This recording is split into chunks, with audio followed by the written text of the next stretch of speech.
10।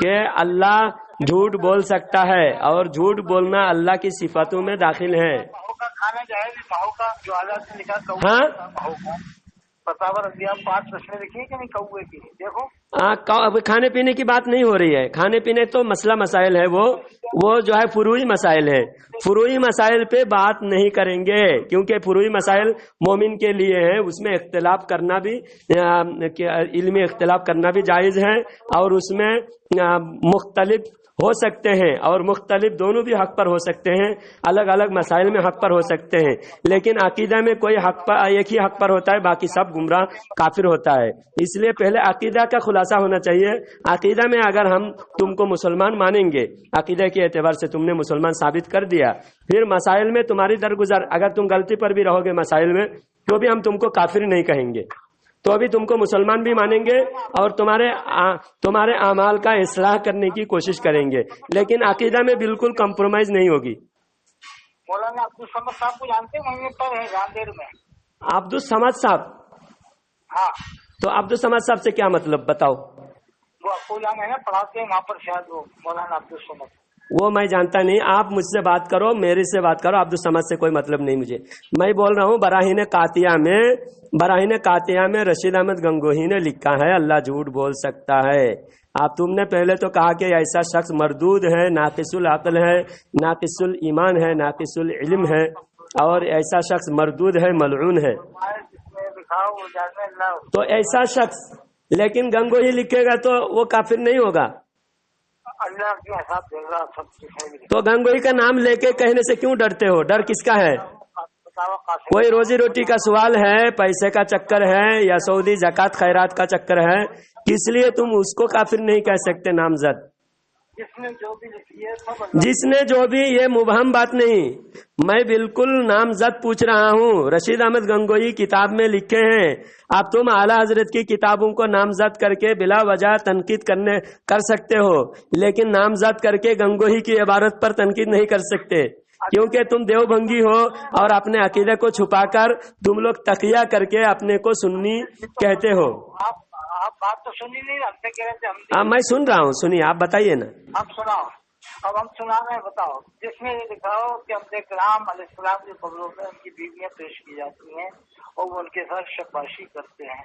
ہاں، یہ لکھا ہو جس میں ایسا شخص کیا ہے؟